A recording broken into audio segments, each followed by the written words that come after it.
मोदी जी तो अब पहले बड़ी बड़ी सभाएं करते थे, लोगों से रूबरू होते थे। अब वो आपने देखा है कि नए नए कपड़े पहनकर अलग तरह के कार्यक्रम करते। लेकिन ये बेचैन बाबा है, ये आउट ऑफ कंट्रोल बाबा है, कोई कंट्रोल नहीं। और इनकी मस्ती देखो, इनको लड़ाई लड़नी है औरंगजेब से। 5 ट्रिलियन इकोनॉमी बनाएंगे, मोदी जी कहते हैं 5 ट्रिलियन इकोनॉमी। हर एक आदमी हिसाब लगाने में लगेगा 5 ट्रिलियन होती क्या चीज ना। तो विधायक का जो बीजेपी के जितने विधायक घूम रहे हैं, जैसे खेत में बिजार घूम रहे हैं, यहाँ तक कि जिसे आम आदमी मानता है कि हत्यारे थे वो, वे अभी भी मंत्री बने बैठे।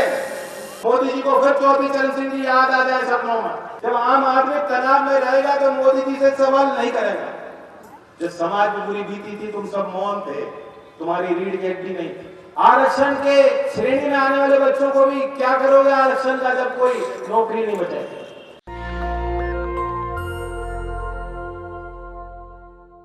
और खासी खुशी है मुझे इस अवसर पर कि मैं आपके बीच हूँ। आशीर्वाद का कार्यक्रम हमने इसलिए बनाया कि आज इस कठिन दौर से जो किसान गुजर रहा है, बीते दिनों में हर घर में संकट देखे, कठिनाई के दिन देखे, अपनों को खोया है, अपने काम को तबाह होते देखा है। इन दिनों में हम और आप एक दूसरे के आमने सामने भी नहीं हो पाए, एक दूसरे का दुख भी साझा नहीं किया। और इसलिए आवश्यकता होती है कि हम, क्योंकि एक दूसरे की ताकत बने, और हम लोग जिस रास्ते पे चलना चाहते हैं, जिस मुकाम पे अपने लोगों को, उत्तर प्रदेश को पहुंचाना चाहते हैं, अगर वहां तक पहुंचना है, मंजिल हासिल करनी है, तो एक ही रास्ता है कि सर समाज का आशीर्वाद मिले। सर समाज के मायने होते हैं, जैसा चौधरी चरण सिंह जी कहा करते थे, वे चाहते थे कि देश का किसान कमजोर ना हो, देश का किसान कभी जातियों में ना बटे। इसलिए मैं सर समाज की बात कर रहा हूं। इस बात को लेकर सभी लोग सचेत हो जाएं। हम लोग आपस में लड़ झगड़ कर बढ़ गए, परिवार में जिसमें बंटवारा हो जाता है तो परिवार कमजोर। आज दूसरे लोग बैठ गए हैं, सत्ता पे जो लोग काबिज हैं, वो आपकी भाषा नहीं जानते, आपके दिल की बात नहीं समझते, आपके दुख दर्द को नहीं जान सकते। उनकी दुनिया ही कुछ और है, दुनिया ही कुछ और है। उनके तो पांव भी जमीन पे नहीं लगते, बड़ी बड़ी बातें होती। मोदी जी तो अब पहले बड़ी बड़ी सभाएं करते थे, लोगों से रूबरू होते थे। अब वो आपने देखा है कि नए नए कपड़े पहनकर अलग तरह के कार्यक्रम करते। पहले उन्होंने हर वर्ग को ये बताया कि तुम्हारी मुश्किलें मैं जानता हूं, तुम्हारे लफ्ज से मैंने उंगली रखी है, और मुझे ताकत दोगे तो तुम्हारी समस्या बढ़ेगा। ये मतलब मेरी बात सुन रहे हो तो मोदी जी की बात। और हमारे राज्य का दुर्भाग्य है कि मुख्यमंत्री ऐसे बन गए बेचैन बाबा, कोई चैन नहीं। जो महंत लोग होते हैं, जो अध्यात्म के जीवन को जीते हैं, जो तपस्या करते हैं, जो बड़े बुजुर्ग होते हैं, जिन्होंने कुछ सिद्धि हासिल की होती है, आपने एक चीज नोट की होगी, उनमें सब में कहीं ना कहीं कुछ ना कुछ गहराई होती है, शांति होती है। उनके साथ बैठने से सामने वाले को भी चैन मिलता है। लेकिन ये बेचैन बाबा है, ये आउट ऑफ कंट्रोल बाबा है, कोई कंट्रोल नहीं। ये गुस्से में रहते हैं, धमकाते रहते हैं लोगों को। इतने बेचैन तो मैंने कभी बाबा नहीं देखे। अभी बुजुर्ग भी नहीं है, ना ही बाबा है, क्या कहो। लेकिन मुख्यमंत्री बने, रोज लड़ाई लड़ते हैं मुगलों के खिलाफ। इस देश में, हमारे प्रदेश में इतनी समस्या है, जितना उन समस्याओं में घुसते हो, समझने की कोशिश करते कितना काम बाकी। और इनकी मस्ती देखो, इनको लड़ाई लड़नी है औरंगजेब से। अरे भूखमरी से लड़ाई लड़ो, कुपोषण के खिलाफ लड़ाई लड़ो, जंग लड़नी है भ्रष्टाचार के खिलाफ लड़ो, अंधविश्वास के खिलाफ लड़ो, समाज में साइंटिफिक टेम्परमेंट बने, विज्ञान को लोग समझें, शिक्षा तालीम को लोग हासिल करें, ये लड़ाई लड़ो। किसान मारे जा रहे हैं, मंडी में भाव नहीं मिल रहा, खाद नहीं मिल रही, बिजली का डीजल का भार है, किसान घुसने जा रहे हैं। ऐसी ताकतों के खिलाफ जंग लड़ो, लेकिन बाबा को लड़ना है औरंगजेब के। कैराना में एक बाई इलेक्शन हुआ था, उस समय भी उन्होंने ऐसी चाल चली थी। उन्होंने कहा कि हमें तो जिन्ना से लड़ना है। वहां किसानों में मैं गया, गांव टू गांव, घर टू घर प्रचार हुआ, लोगों को समझ में आई क्योंकि जिन्ना से बाद में हमें लड़ना नहीं है, अब तो हमें गन्ने की बात करनी। तो गन्ना जीता।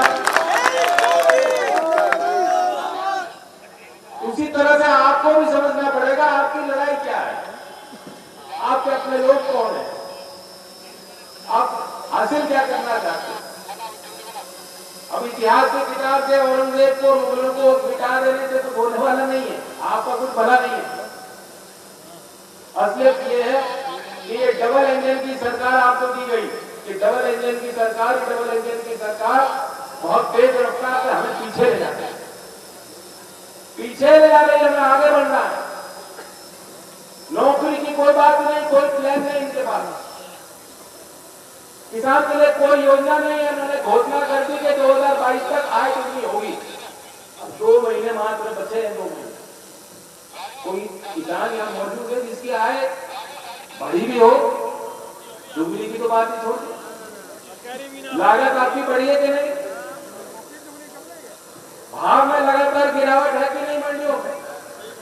याद करो तो 6-7 साल पहले भाव मिलता था धान का, किसी भी फसल को आप उठा कर देखेंगे, क्या ये ऐसा एकदम नहीं हुआ, इसके पीछे ताकतें लगी है।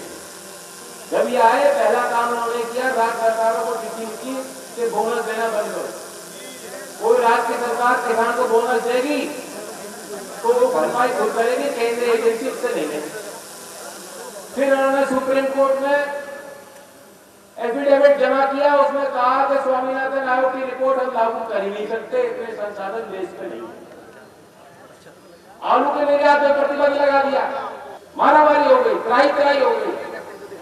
इनकी रणनीति यही रहती है कि जब आपकी पैदावार मंडी तक पहुंचे, दाम गिरा हो, इन्हीं के लोग फायदे में रहे। आम किसान को जब उछाल आएगा तो कोई लाभ नहीं मिलेगा। दूध का भाव आप देख लो क्या है, पशुपालन में जितना खर्च होता है, दूध बेच के क्या कोई किसान साधारण कमा सकता? ये सबसे बड़ी चुनौती थी कि आप अन्नदाता के लिए कुछ करें। किसानों के लिए आपने वादा किया, और आज मैं अखबार में देख रहा हूं इनका दिखावा कितना बड़ा है, घोषणा है। केंद्रीय मंत्री बने हैं ज्योतिरादित्य सिंधिया, कह रहे हैं कि हम योजना लाए, किसान की आय दुगनी करें। 2 महीने बचे हैं, कैसे दुगनी होगी? उड़ान 2। ये कोई मैं आपको फिल्म का नाम नहीं बता रहा हूं, उड़ान 2 ये योजना का नाम है। और दावा देखिए कितना दावा है, कह रहे हैं कि किसान जो है अपने हवाई जहाज पे अपनी उपज को भेज के विदेशों में जाकर बेचेगा, ऐसे हो गया है दुगनी। देश का किसान पाइनएप्पल जो है जाके जर्मनी में बेचेगा। हाइपर बोल नहीं लग रहा, इतनी बड़ी बनावट इन्हें मालूम है, खूब जानते हैं। ऐसा नहीं है, इनको मालूम है कि हम जो बोल रहे हैं कहीं होने वाला नहीं। लेकिन वो शेर पे सवार जो सवारी होती है वो उतरे कैसे? शेर के पीठ पे सवार हो गए, 56 इंच की छाती है, उतरना भी है, तो इसलिए झूठ के ऊपर बड़ा झूठ, इसके ऊपर बड़ा झूठ, फिर बड़ा झूठ। जनता को एहसास ही मत होने दो, अपने वादे बदलते जाओ, फुटबॉल की तरह चीज को आगे ले जाओ। 5 ट्रिलियन इकोनॉमी बनाएंगे, मोदी जी कहते हैं 5 ट्रिलियन इकोनॉमी। हर एक आदमी हिसाब लगाने में लग रहा है 5 ट्रिलियन होती क्या चीज, क्या है 5 ट्रिलियन? योगी जी ने लखनऊ में इन्वेस्टर समिट किया, कहा 2018 की बात बता रहा हूं, कहा 4.3 लाख करोड़ का निवेश यूपी में आएगा। जितना यूपी का बजट है लगभग उतना ही पैसा विदेश से और देश के जो उद्यमी थे, उद्योगपति थे, उन्होंने आके करार किया और वादा किया कि यूपी में हम कारखाने लगाएंगे।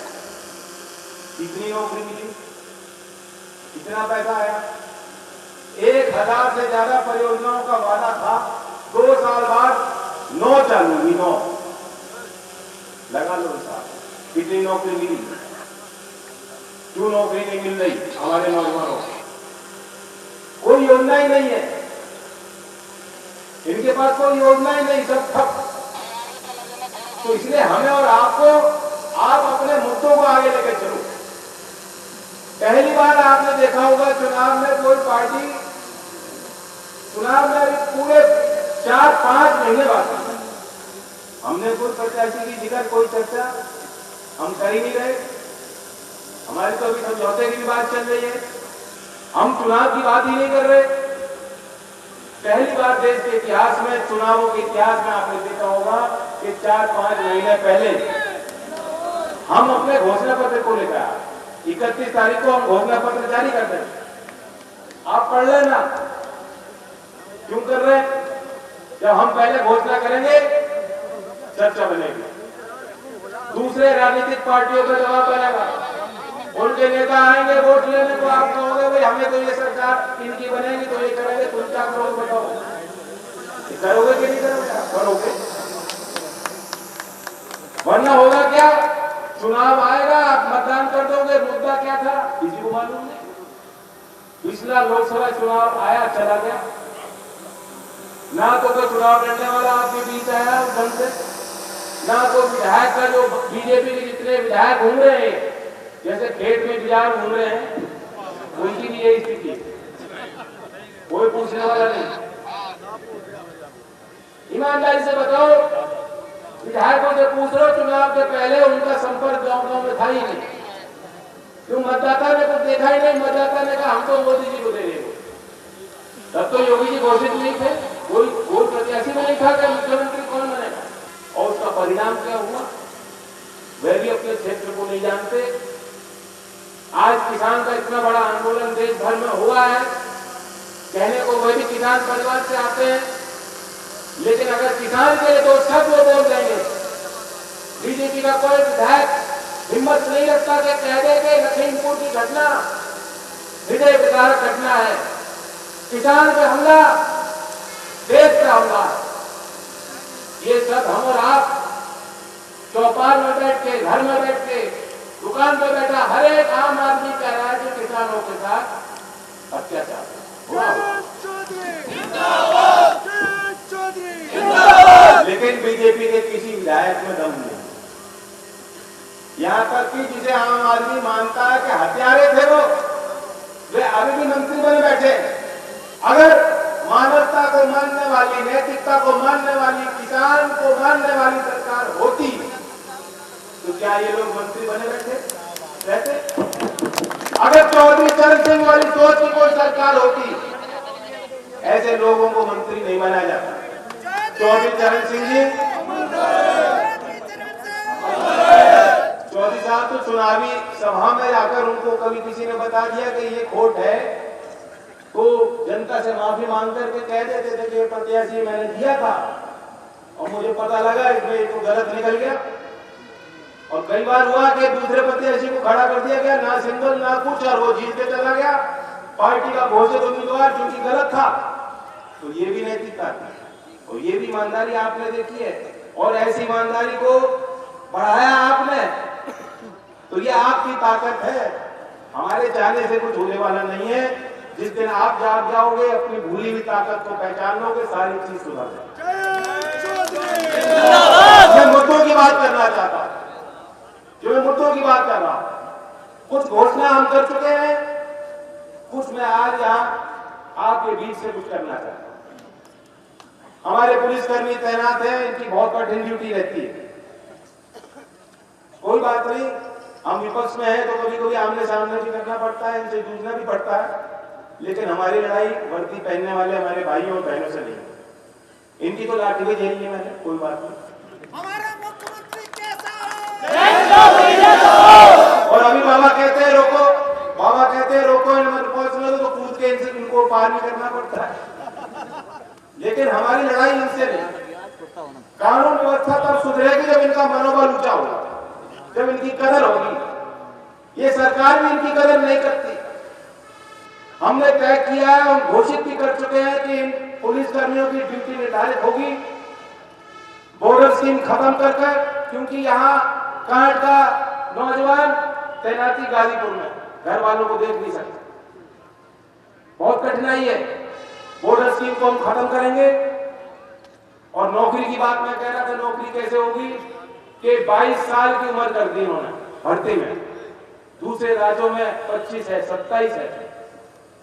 हम ये भर्ती की उम्र को बढ़ाकर जनरल कैटेगरी के लिए 28 साल तक करेंगे, ताकि इन बच्चों को ज्यादा मौका मिले।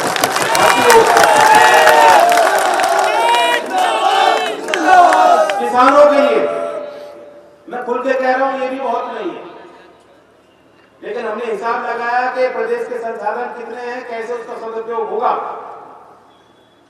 और ये बिल्कुल संभव है प्रदेश के लिए करना।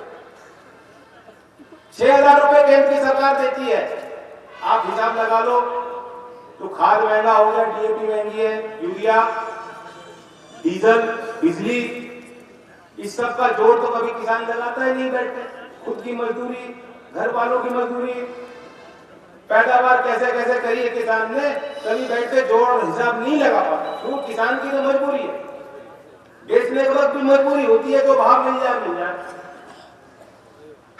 लेकिन 6,000 में कोई भरपाई किसी किसान की, किसी परिवार की नहीं है।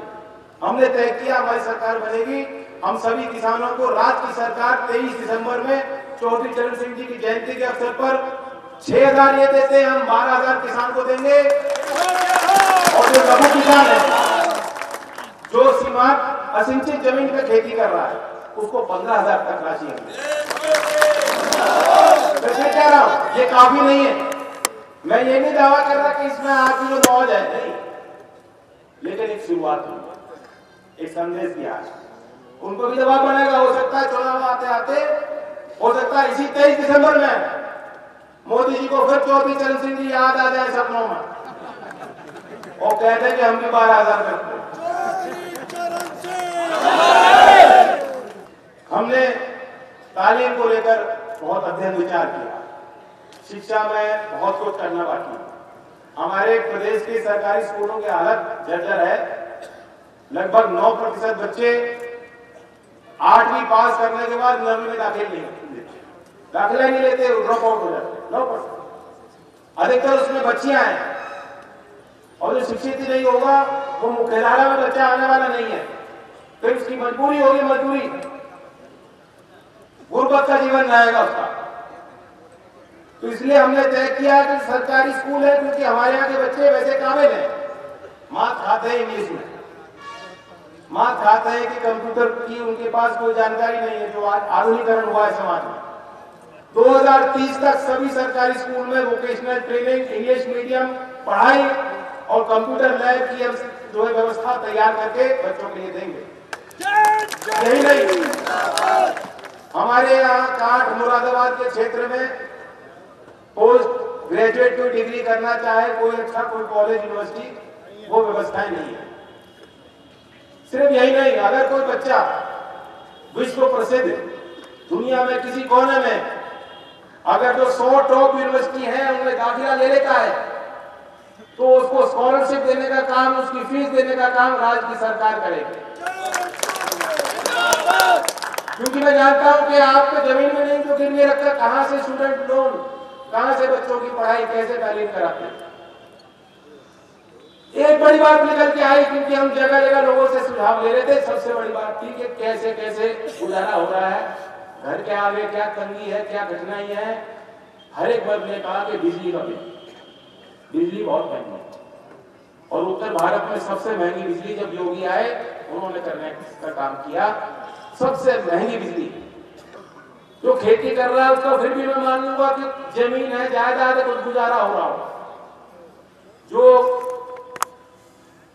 मजदूरी करते हैं, रोज की मजदूरी, अलग काम ढूंढ के काम करना, वे हजारों का बिल नहीं चुका सकते।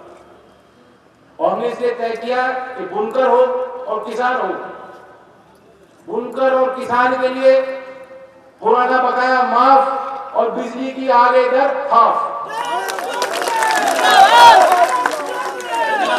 मेरे साथ दोहराओ, जितना आप जोर से दोहराओगे और ऊपर दबाव बनेगा। पुराना बकाया, आगे की दर, पीछे तो उनको विश्वास ही नहीं हो रहा विश्वास। दो योजनाओं के संबंध में बताना चाहता हूं। एक तो नरेगा योजना, मुझे वो दिन याद है, वो भाजपा याद है कि मोदी जी संसद में कह रहे थे कि भ्रष्टाचार होता है, लेकिन मैं दुनिया में ढिंढोरा पीट के बताना चाहता हूं कि नरेगा कितनी फेल योजना।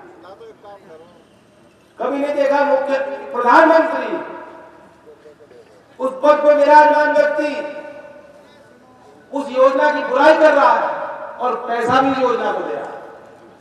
या तो उसका बजट खत्म कर देते, योजना खत्म कर देते, या उसमें सुधार ले आते।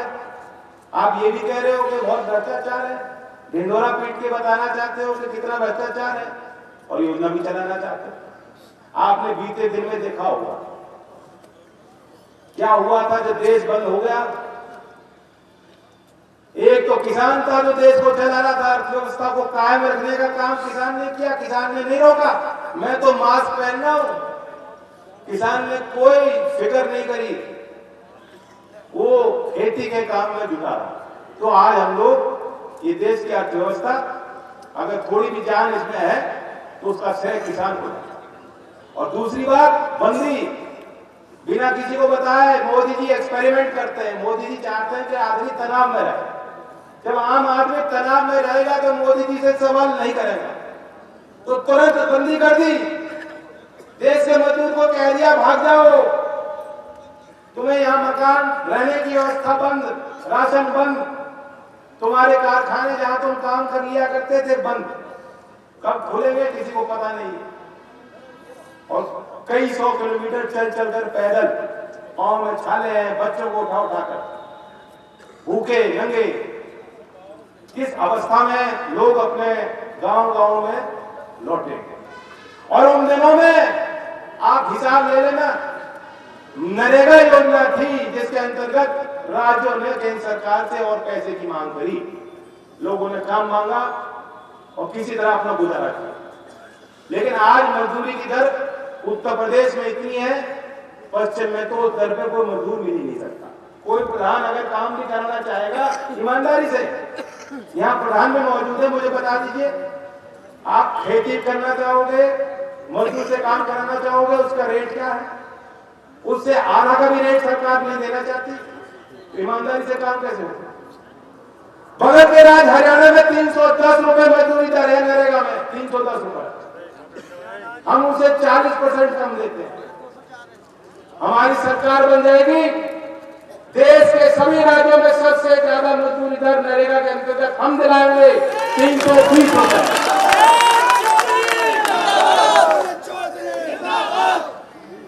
और हमारा मानना है कि नरेगा को अगर आप खेती से जोड़ लोगे, किसान की लागत भी कम हो जाएगी और 100 दिन का जो काम, जो वादा है, जो गारंटी है, जो अधिकार है, जो पार्लियामेंट ने पास किया कानून, 100 दिन नहीं मिल रहा। उत्तर प्रदेश में 46 दिन औसत दिया जा रहा है काम, जिनको नरेगा में मिल भी रही है राशि, 46 दिन का काम मिल रहा है। 100 दिन की बात है। अगर संसद में बनाए गए कानून का कोई अर्थ नहीं है तो देश नहीं चल पाएगा, किसी सरकार का इकबाल नहीं बचेगा, कोई कानून को मानेगा नहीं, जंगल राज हो जाएगा। इसलिए 100 दिन अगर नरेगा की बात कही गई है तो हमारी सरकार की जिम्मेदारी बनेगी कि 100 दिन कम से कम नरेगा के मजदूर को जो काम मांगता है उसे काम मिलना चाहिए। और दूसरी योजना, क्योंकि मुरादाबाद में बड़ा शहरी तबका है, यहाँ इंडस्ट्री भी है, बहुत फेमस ब्रास इंडस्ट्री, पीतल का काम होता है, दुनिया में एक्सपोर्ट होता है, उस उद्योग को भी लाभ मिलेगा। और शहरी क्षेत्र में जो मजदूरी करते हैं उनके लिए मैं पहले भी घोषित कर चुका हूं, मैं आज इस बात को दोहराता हूं कि काशीराम जी के नाम से हम योजना चलाएंगे। जैसे गांव में मजदूरी कर रहे मजदूर को काम मिलता है, उसकी आय सुनिश्चित है, उसी तर्ज पर शहरी क्षेत्र में, असंगठित क्षेत्र में, छोटे छोटे कारखानों में जो मजदूरी करते हैं, जो मजदूर हैं, माननीय काशीराम जी के नाम से श्रमिक सम्मान योजना हम चलाएंगे और नरेगा के तर्ज पर उनको पैसा देने का काम है। अगर हम लोग ये काम नहीं करेंगे, जान लीजिए ये देश बचने वाला नहीं है।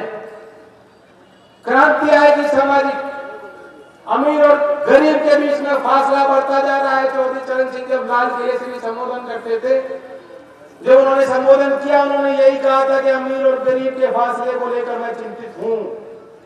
आदिवासी लोग, दलित वर्ग, उनके लिए प्रधानमंत्री होते हुए उन्होंने जब भाषण दिया था, उनके लिए उन्होंने चिंता जाहिर की थी। और अगर आज जो समाज में कोई हैसियत रखता है, जिसके पास जमीन है, खेती कर रहा है, व्यापार है, उद्योग है, जिसके बच्चे नौकरी कर रहे हैं, अगर अपने बस्ती में, अपने गांव में रहने वाले गरीब व्यक्ति की वो देखभाल नहीं कर सकते, उनका सहयोग नहीं कर सकते, उनका साथ नहीं दे सकते, उनके सुख और दुख में शामिल नहीं हो सकते, तो अपनी सामाजिक जिम्मेदारी नहीं निभा रहे।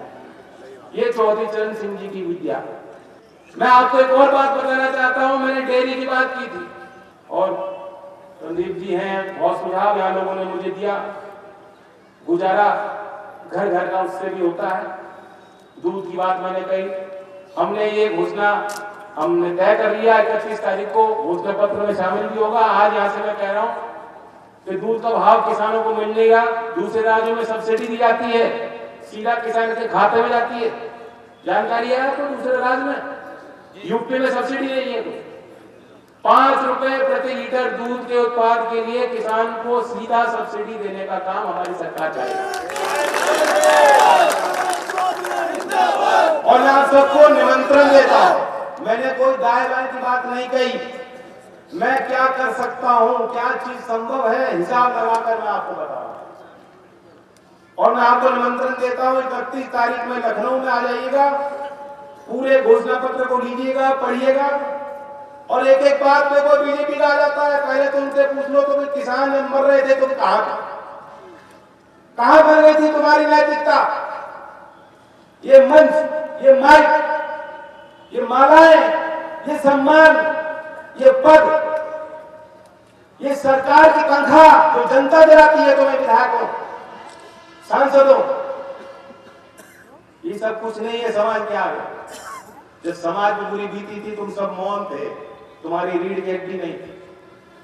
तरह तरह की बात करते हैं। आज एक मंत्री कहते हैं कि डीजल और पेट्रोल तो सिर्फ 5% देश की आबादी कर रहे हैं। कोई किसान को आतंकवादी बताता है, कोई किसान को भेड़िया बताता है, कोई कहता है ये तो दुर्घटना थी, ये तो ऐसी छोटी बात थी, ये तो चीज होती रहती है। मैं अपने नौजवानों से कहना चाहता हूं, उन बात को पहचान लो। और नौजवानों के लिए आंखें में क्योंकि एक बात रह गई थी, मुझे ध्यान में आई, कह देता हूं। आज युवा अपने सपने को देखकर, जो देश अब उसकी जीवन की जो संभावना उसे देखकर चिंतित है, कैसे होगा, क्या होगा। नौकरियां बंद हो गई, सरकारी कंपनियां सारी बिक रही हैं। आरक्षण के श्रेणी में आने वाले बच्चों को भी क्या करोगे आरक्षण का, जब कोई नौकरी नहीं बचेगी। और इसलिए हमने हिसाब लगाया, सरकारी क्षेत्र में भी और निजी क्षेत्र में भी कृषि आधारित उद्योग को बढ़ाकर, लंबित भर्तियों को पूर्ण कर हम कर सकते हैं। हमने निश्चय किया है 5 साल बाद आप हमारी सरकार बनाएंगे, हिसाब भी ले सकते हैं। हम अपने प्रदेश के 1 करोड़ नौजवानों को नौकरी दिलाएंगे।